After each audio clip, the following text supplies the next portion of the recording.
नमस्कार प्यारे साथियों। जैसा कि इस सीरीज में हमेशा अपन बात करते आ रहे हैं, आज मैं इससे संबंधित राजस्थान के इतिहास का एवं संस्कृति से संबंधित तीसरी क्लास आपके लिए लेके आया हूँ। इस तीसरी क्लास के अंदर अपन देखेंगे और इससे पहले की दो क्लासों में अपन ने क्या पढ़ा है उसे संबंध में आपको 1-2 मिनट के अंदर थोड़ा रिपीट करवा देता हूँ ताकि आप टॉपिक से जुड़ जाए, ठीक है, और सारी की सारी क्लासें एक दूसरे से कनेक्ट हो जाए। तो इससे पहले अपन ने देखा था राजस्थान का सामान्य परिचय, और राजस्थान के सामान्य परिचय रूप में अपन ने देखा था 1949 से पहले ये वर्तमान स्वरूप ऐसा कुछ भी नहीं था। सर्वप्रथम 1800 ईस्वी में जॉर्ज थॉमस ने इसे राजपूताना नाम दिया। फिर 1832 में कर्नल जेम्स टोड ने इस क्षेत्र के लिए राज राजस्थान या राजस्थान नाम दिया। इसके बाद में एकीकरण का चरण चलता है 7 चरणों में, और फिर वर्तमान स्वरूप 30 मार्च 1949 को राजस्थान अपने वर्तमान स्वरूप में आया। ठीक है, इतना सब कुछ अपन ने एक परिचय के रूप में देखा। इसके बाद इसके कुछ प्राचीन भागों के नाम थे जो कि आप देख चुके हो, ठीक है, अच्छे से। वही हाड़ोत्री क्षेत्र, कोटा बूंदी सीवी, वही, ठीक है, और चंद्रावती आबू का क्षेत्र, और इसके अलावा शेखावाटी चूरू सीकर झुंझुनू। ये सब होने के बाद मैंने आपको इतिहास से वाकिफ करवाया।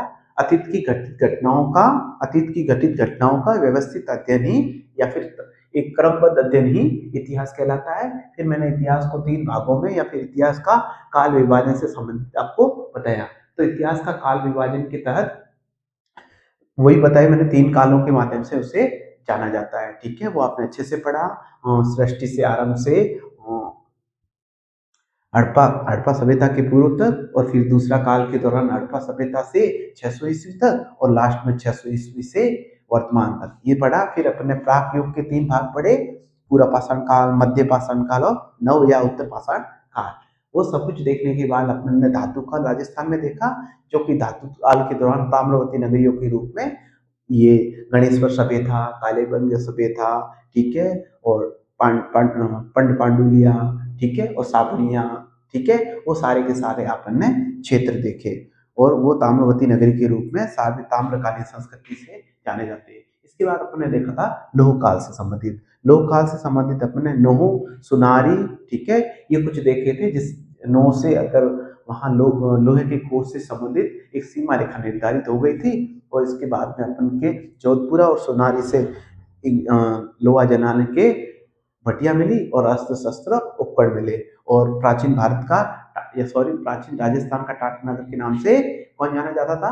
रैंड टोंक। इतना सब कुछ देखा। इसके साथ में जैसे लोह काल समाप्त हुआ तो भारत के विभिन्न क्षेत्रों में खोज चलती रही, या सिंधु घाटी सभ्यता के श्लोक के रूप में सब जगह मृत भांडों का मतलब मिले। उसी तरह यहाँ नूह और सोनारी जोधपुरा में यहाँ पर भी कुछ मर्दभांड के रूप में मिले, जिससे स्लेटी रंग के चित्रित मर्दभांड या पेंटेड ग्रेवेयर कहा गया। तो इस प्रकार की संस्कृतियां मिली। इसी के साथ में अगर इतिहास का परिचय के रूप में कहे तो वहां तक था। अब राजस्थान की प्राचीन सभ्यताएं करेंगे अपन, और ये राजस्थान की प्राचीन सभ्यताएं जैसा कि मैंने वो बात थी ना, ताम्रकालीन संस्कृतियों के रूप में। ये जैसे हो जाएगा फिर अपन राजस्थान का इतिहास शुरू करेंगे। अभी मैं आपको सबसे पहले कालीबंगा से परिचित करवाऊंगा। ये कालीबंगा जो ही मैंने अभी मानचित्र बनाया है, कालीबंगा राजस्थान के हनुमानगढ़ जिले में, राजस्थान का उत्तर का जो है श्री गंगानगर और हनुमानगढ़, ठीक है, यहाँ का एक कालीबंगा है, एक उत्खनित क्षेत्र या सभ्यता के रूप में। इसी के बारे में पढ़ेंगे इस क्लास में। और इसके दौरान एक है अघाटपुर या आहड़, जो कि आहड़ नदी पर उदयपुर में स्थित है। इन दोनों के बारे में अपन अच्छे से अभी प्रयोग करेंगे और जानेंगे, और ये भी बताऊंगा कि इन दौरान कौन कौन से एग्जाम में इन दोनों टॉपिकों से रिलेटेड आपके क्वेश्चन आ चुके हैं। तो आपको मेरी बातें समझ में आ रही है? अगर इससे संबंधित आपको कोई भी अगर प्रॉब्लम हो तो बिल्कुल आप बेझिझक कमेंट छोड़ सकते हैं, ठीक है। अभी मैं शुरू कर रहा हूँ आपके सबसे पहली अ, राजस्थान की कालीबंगा सभ्यता, जो कि हनुमानगढ़ जिले में, राजस्थान के हनुमानगढ़ जिले में, राजस्थान का सबसे उत्तरी जिले के रूप में है ये कालीबंगा, ठीक है। कालीबंगा कालीबंगा मुख्य रूप से दृष्टवती नदी कहा जाता है, या फिर सरस्वती नदी। आपको पता होगा जो सरस्वती नदी है, जो कि वेदों में, ठीक है, और महाभारत में जिसका नाम उल्लेखित है और सबसे उत्तम मतलब अच्छी नदी या पवित्र नदी मानी जाती है सरस्वती नदी। तो इन्हीं के कुछ अवशेषों पे और वर्तमान में घग्गर नदी कह दो, क्या बोलोगे, घग्गर नदी, जो कि हनुमानगढ़ में से होती हुई निकलती है ना, ठीक है, उसी से ये घग्गर नदी है। इस घग्गर नदी का आपको पता हो तो अगर पानी ज्यादा होता है तो पाकिस्तान की ओर चला जाता है, ठीक है। तो ये घग्गर नदी है जो कि राजस्थान के हनुमानगढ़ और श्रीगंगानगर जिलों में चलती है, और इसके बाद इसका पानी आगे पाकिस्तान तक ही चला जाता है अगर पानी या बारिश ज्यादा होने पर। तो वही उत्खनन वहां पे एक क्षेत्र है कालीबंगा हनुमानगढ़ में, इसी नदी के तट पर। तो आप सभी को पता होना चाहिए जो कि दो नदियां प्राचीन थी, दृष्टवती और सरस्वती नदी घाटी, इन्हीं का वर्तमान स्वरूप आप कह दो घग्गर नदी।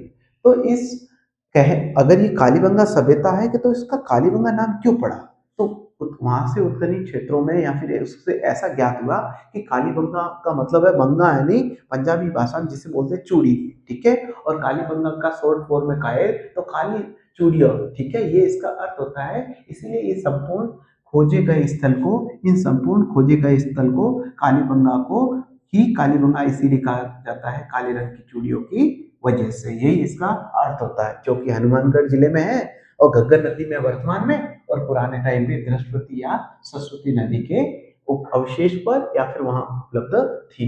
इसके साथ ही मैंने ये बताया कि कालीबंगा का ये नाम कैसे पड़ा, तो काले रंग की चूड़ियों के नाम से पड़ा, और इसका जो कि पंजाबी भाषा में एक वर्ड होता है बंगा, बंगा का अर्थ होता है चूड़ी, ठीक है। तो ये सारी मैंने चीज बताई।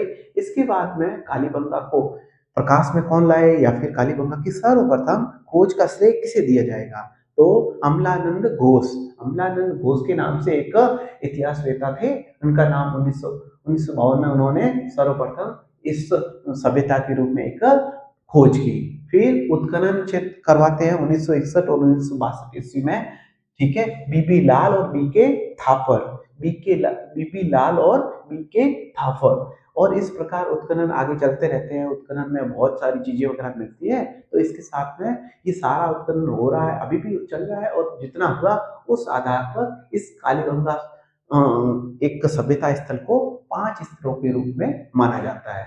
प्रथम 2 स्तर थे वो हड़प्पा सभ्यता से भी प्राक मतलब पहले के माने जाते हैं, और इसके बाद में तृतीय, चतुर्थ और पंचम स्तर, ये खुदाई एक स्तरों पे होती है कालीबंगा से संबंधित, जैसे ये ऐसे एक स्तर 2 स्तर में हुई, तो कुछ ऐसा लगा कि ये तो प्राक हड़प्पा मतलब हड़प्पा से भी सभ्यता पुरानी सभ्यता है कालीबंगा, ठीक है। इसके बाद तीसरी और चौथी और 5 स्तर तक हुए इसके, तो बाकी वाले जो 3 स्तर है, तीसरा, चौथा और पांचवा, इनसे ज्ञात हुआ हाँ ठीक है हड़प्पा सभ्यता के समकालीन या सम्मान इसके अवशेष या फिर उत्खनित मिले हैं, ठीक है। तो इस आधार पे और फिर इसी आधार पे उत्खनन के 5 स्तर मिले, इसी आधार पर कालीबंगा सभ्यता को 2 भागों में डिवाइड कर सकते हैं। कौन कौन से 2 भाग है, प्राक हड़प्पा सभ्यता और हड़प्पा सभ्यता।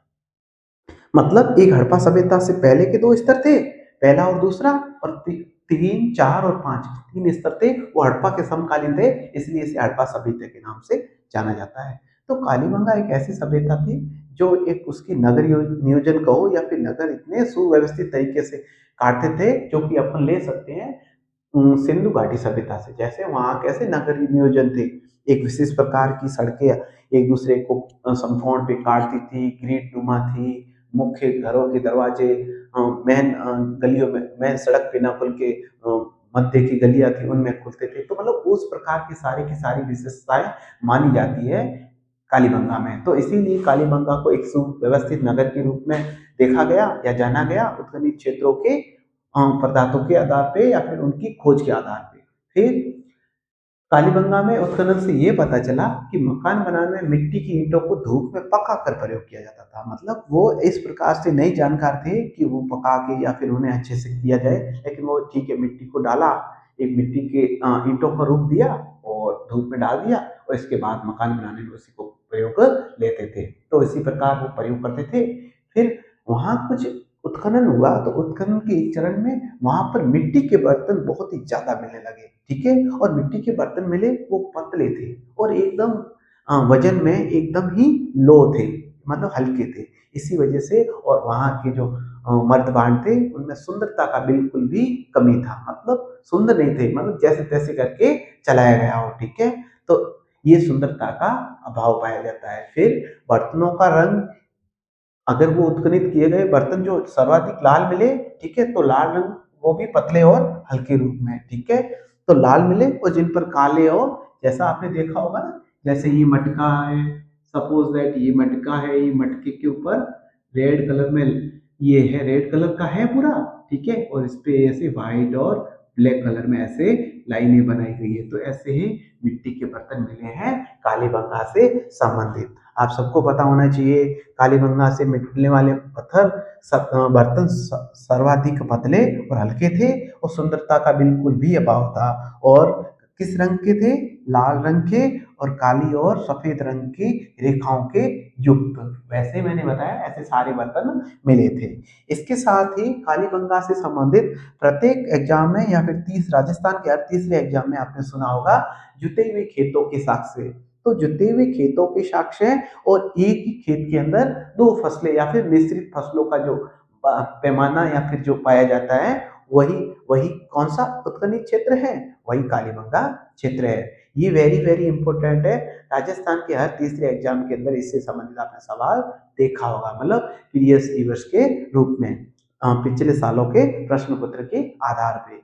इसके साथ ही एक नया फैक्ट है, कालीबंगा से मिले कब्रिस्तान। अब देखो, जैसे अपन के वही कब्रिस्तान, तो वही जहाँ दाह संस्कार वगैरह किया जाता है, तो वहाँ दाह संस्कार के तहत उनकी संस्कृति के बारे में पूरी जानकारी मिलती है कि वो सवादान या फिर दाह संस्कार किस किस प्रकार से करते थे और कौन कौन सी विधियों से प्रयोग करते थे। इसी के साथ माना जाता है कि वहां पे कुछ कंकालों के रूप में एक बच्चे के कंकाल मिला जिसकी खोपड़ी पे 6 छेद थे। 6 छेद से ऐसा अनुमान लगाया जाता है कि एक शल्य चिकित्सा या फिर कोई मस्तिष्क से सोच से संबंधित, मतलब कोई खतरनाक बीमारी होती थी, उनका इलाज कुछ इस कालीबंगा की सभ्यता के लोग करते थे। तो कुछ ऐसा आभास होता है उत्खनन से मिले कुछ कंकाल तंत्रों से, मतलब एक बच्चे का कंकाल की एक खोपड़ी मिलता है, उसी खोपड़ी पे 6 छेद ये रेखांकित करते हैं कि यहाँ कोई शोध या फिर मस्तिष्क, ठीक है, दिमाग से रिलेटेड बहुत बड़ी बीमारी है जिसका इलाज वहां होता होगा। फिर उत्खनन से प्राप्त कौन कौन से वो हैं साधन या फिर वो बर्तन वगैरह जिनसे ये पता चलता है कि ये कालीबंगा से है। तो उत्खनन से प्राप्त एक तो खिलौना बैलगाड़ी थी और एक हवन कुंड, very very very very important, ठीक है, हवन कुंड, ठीक है, ये पूछा जाता है। फिर है लकड़ियां की नाली, बिल्कुल ये भी एक अनोखी विशेषता है कालीबंगा सभ्यता की, और इसके साथ है बेलनाकार मोर। आपको पता होगा इसको हड़प्पा सभ्यता के नाम से या हड़प्पा से क्यों जोड़ा जाता है, क्योंकि हड़प्पा सभ्यता में भी बेलनाकार मुहरें मिली थी, और अपन के कालीबंगा सभ्यता में भी हड़प्पा सभ्यता की ही बेलनाकार मुहरें मिलने के कारण ऐसा आभास कराया जाता है या अनुमान लगाया जाता है कि ये दोनों सभ्यताएं किसी न किसी रूप में व्यापार से संबंधित या फिर किसी न किसी रूप में एक दूसरे से कनेक्ट रही होगी। इस तो एक बेलनाकार मुहर से कालीबंगा और हड़प्पा सभ्यता का सामंजस्य बिठाया जाता है, तो इसीलिए ही तो इसे प्राक हड़प्पा और हड़प्पा से रिलेटेड या समकालीन माना जाता है। तो इतना सब कुछ आप अगर कालीबंगा से संबंधित फैक्ट देख लेते हो, तो मैं कह रहा हूँ राजस्थान के किसी भी एग्जाम में रीड सेकेंड ग्रेड लेक्चर से संबंधित कहीं पर भी अगर सिलेबस में हो एक उत्खनन क्षेत्र के रूप में, एक सभ्यता के रूप में कालीबंगा, तो इससे एक सवाल भी बाहर नहीं जाने वाला है। और ये जैसे ही आप पढ़ लोगे तो आपको आभास हो जाएगा कि पिछली परीक्षाओं में कौन कौन से और कैसे कैसे सवाल बन सकते हैं, ठीक है, तो एक कितने स्तर है, 5 स्तर है, उत्खनन के में बीपी लाल और बीके थापर, फिर सर्वप्रथम खोज खोज अमलानंद घोष, ठीक है, और पंजाबी भाषा में बंगा मतलब चूड़ी, घग्गर नदी, प्राचीन दशपति और सरस्वती नदी। तो ऐसे आप ये सारे रिवीजन करने के दौरान आप पाओगे कि मतलब एक अच्छी खासी सभ्यता के रूप में थी। इस सभ्यता के विनाश के बहुत से कारण माने जाते हैं, जिसमें से बाढ़, अकाल जैसी कुछ घटनाएं मानी जाती हैं, जिसकी वजह से ये माना गया कि कालीबंगा सभ्यता ऐसे एकदम विनाश के कगार पर चली गई। चलो, ये कालीबंगा सभ्यता जो अपना एक पहली सभ्यता अपने राजस्थान के क्रम में मानी जाती है, इस सभ्यता से रिलेटेड इतने सारे एमसीक्यू बन जाते हैं, ठीक है, और इससे रिलेटेड आपके रीट में और इसके अलावा और भी जो शिक्षक लेवल के सारे एग्जाम हैं उससे संबंधित हम एक सीरीज लेके आने वाले हैं, जिसमें आपको प्रत्येक सिलेबस के प्रत्येक भाग से आपको 2100 सवाल वन लाइनर के रूप में मिलने वाले हैं। एमसीक्यू नहीं लेके आएंगे अभी, अभी हम वन लाइनर लेके आएंगे। कितने, एक सिलेबस के एक भाग से। जैसे राजस्थान का भूगोल है तो इससे संबंधित 2100 सवाल मिलेंगे। जैसे भारत का भूगोल है अगर सिलेबस में अंकित है तो उन सारे टॉपिकों से रिलेटेड उस भाग में भी 2100 सवाल। और मनोविज्ञान मनोविज्ञान वगैरह जो भी अगर सब्जेक्ट में रीट मेंस की बात कर रहा हूँ, ठीक है। और इसके अलावा जिस भी एग्जाम में रीट मेंस से और ये भी होता है जो एसएसटी का जो सिलेबस है वो लगभग रीट में है, वो सेकंड ग्रेड में और लगभग लेक्चरर में मतलब मिलता जुलता है। हाँ, अंतर जरूर है लेकिन बिल्कुल। तो इन सभी से संबंधित वेरी वेरी इंपॉर्टेंट के माध्यम से और पिछली परीक्षाओं से जुड़े हुए और नए प्रश्न के रूप में प्रत्येक सीरीज से लेके 2100 प्रश्न लिए जाएंगे प्रत्येक सिलेबस के प्रत्येक भाग से, ठीक है। राजस्थान भूगोल हो, राजस्थान हिस्ट्री हो, तो इनका 21-21 अलग। वैसे ही जो एसएसटी के जैसे सब्जेक्ट है 1857 की क्रांति या राजस्थान का इतिहास से संबंधित या भारत के इतिहास से संबंधित, तो प्रत्येक के लिए 2100 सवाल की संडे के बाद जैसे आएगी तो एक सीरीज स्टार्ट हो जाएगी। और ये रीट के लिए बहुत रामबाण है, मैं आपको बता रहा हूँ। ये एग्जाम के अंदर मैं कह रहा हूँ इसी से ही सारे का सारा पेपर बनेगा, बताओ, ठीक है। आपको जो मैं 2100 प्रश्न दूंगा इसी में से राजस्थान के अधिकांश क्वेश्चन और भारत का जो भी सिलेबस में अंकित है सारा का सारा उसी से मिलेगा। बिल्कुल, मैं सार्वजनिक रूप से कह रहा हूँ, बिल्कुल इसी से ही मिलेगा आपको। फिर कालीबंगा की ये सारी आपको जानकारी दी गई जो मुझे लगता है कि आपको काफी अच्छी लगी होगी और सारी आपको समझ में आई होगी, ठीक है। और वही कक्षा 10 के सब्जेक्ट के अनुसार जो पहला टॉपिक है उसी को ऊपर लिया है एक परिचय के रूप में। और आपको वो जो और आप ये भी देख पाते हो जब ये एनसीईआरटी खोली जाती है तो राजस्थान के आज छोटे से बड़े एग्जाम में इसी एनसीईआरटी से ही सवाल पूरे एकदम हूबहू लाइन टू लाइन उठा दिए जाते हैं। चलो, ये कालीबंगा से संबंधित सारी जानकारी हुई। अब मैं उत्कलय क्षेत्र के रूप में द्वितीय क्षेत्र का नाम ले रहा हूँ आहार, जिसे आघाटपुर भी कहा जाता है। क्या? आघाटपुर और ताम्रवती नगरी के नाम से भी जाना जाता है, जो कि अपन एक पढ़ने के क्रम में आगे जानेंगे किस प्रकार से। चलो, ये आहार नदी एक आहट जो सभ्यता है इससे अघाटपुर कहा जाता है। इसके उत्खनन से और ये पता चला है ये उदयपुर जिले में स्थित है। और आहट जिसे प्राचीन समय में या फिर अभी वर्तमान में आयड़ या आहट, ये दोनों नदियां सेम है, इसी के तलहटी में या फिर इसी के किनारे है ये आहट सभ्यता पाई जाती है। और इसे एक धूल कोट सॉरी मतलब धूल यानी मिट्टी का टीला भी कहते हैं। क्यों कहते हैं? क्योंकि अब जब इसका उत्खनन किया गया तब ऐसा पता चला कि एक विशाल टीले के नीचे ये पूरी की पूरी सभ्यता दब चुकी थी, ठीक है। मतलब एक टीले के नीचे दब चुकी थी, इसीलिए इसी का नाम पड़ा है धूलकूट। धूलकूट मतलब मिट्टी का टीला। आ रहा आपको समझ में सारी बातें? मेरे हिसाब से आपको सारी बातें समझ में आ रही होगी। अगर बकायदा आपको इसमें किसी भी चीज से आपको कोई प्रॉब्लम है या कुछ समझ में नहीं आ रहा है तो आप कमेंट छोड़ सकते हैं, तो नेक्स्ट आने वाली क्लास में हम उसको सुधार कर देंगे। फिर इसके बाद में अगर पूछा जाता है कि ये आगाटपुर या आहड़ का ये उत्खनन कहिए या सर्वप्रथम उत्खनन किसने करवाया, तो 1953 में अक्षय कीर्ति व्यास। कालीबंगाल में कौन था? अमलानंद घोष। और उत्खनन में किसने किया? बीबी लाल और बीके थापर। तो उसी अनुसार आगाटपुर में है अक्षय कीर्ति व्यास। फिर उत्खनन के अगले चरण में सर्वप्रथम तो अक्षय कीर्ति व्यास का नाम दिया जाएगा। इसके बाद में इसके पश्चात रत्नचंद्र अग्रवाल, मतलब इसे बोलते हैं आरसी अग्रवाल। क्या बोलते हैं? आरसी अग्रवाल। रत्नचंद्र अग्रवाल या आरसी अग्रवाल, वो एच डी सांकलिया के निर्देशन में ये उत्खनन हुआ होता है, मतलब खोज के जस्ट बाद। फिर लोग मकान बनाने में धूप में सुखाई गई ईंटों का प्रयोग करते थे, बिल्कुल सही है, ठीक है। और इसी का ही प्रयोग किया जाता था किसमें? आहड़ या आगाटपुर या ताम्रवती नगरी या धूलकोट। तो इसी प्रकार से इस सभ्यता के चार चार नाम हो जाते हैं, आगाटपुर, फिर आहड़, ठीक है, धूलकोट, और इसके बाद में एक टॉपिक आएगा ताम्रवती नगरी के रूप में। तो ये सारे के सारे नाम है आहड़ सभ्यता से लिए जाते हैं।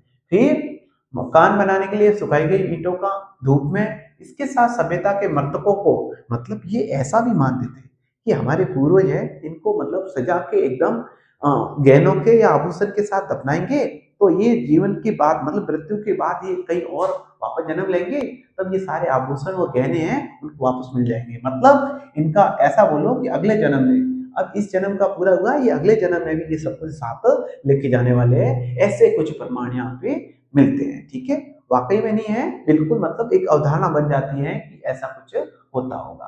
फिर मैंने आपको बताया है उत्खनन के रूप में यहाँ पर सर्वाधिक रूप से यहाँ बर्तन मिले हैं, वो हो मिट्टी के बर्तन मिले हैं उत्खनन से। ठीक है, फिर मैंने ये भी आपको रेखांकित किया कि आहट सभ्यता का दूसरा नाम या फिर इसे ताम्रवती नगरी के नाम से भी जाना जाता है। ताम्रवती नगरी ताम्रकालीन संस्कृति के रूप में तो अपन पढ़ रहे हैं, कालीबंगा पढ़ी, फिर आहट पढ़ रहे हैं सॉरी।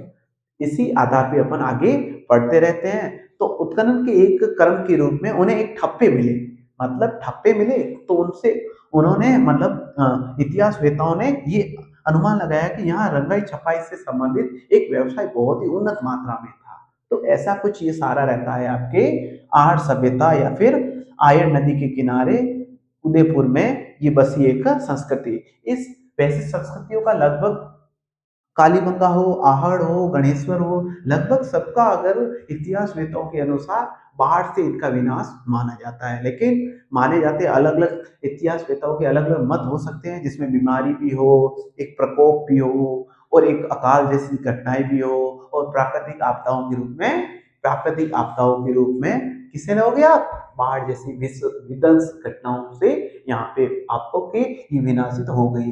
तो इतना सब कुछ ये पिछली परीक्षाओं में आए हुए सवाल है, जो मैंने जिस लाइन पे मैंने डायरेक्ट किया है, मान लो वो रामबाण है और किसी ना किसी एग्जाम में आप जरूर देखेंगे। आज के लिए यही इतना ही रहेगा। अगली क्लास के अंदर अपन चौथी क्लास के अंदर इसके जो बाद के हैं जैसे खालीबंगा, अगाटपुर, इसके बाद जो भी गणेश्वर वगैरह, जो भी किलून वगैरह जो सभ्यता के चरण में बच रखे हैं, उस उससे संबंधित अपन बात करेंगे। आज के लिए इतना ही। Thank you.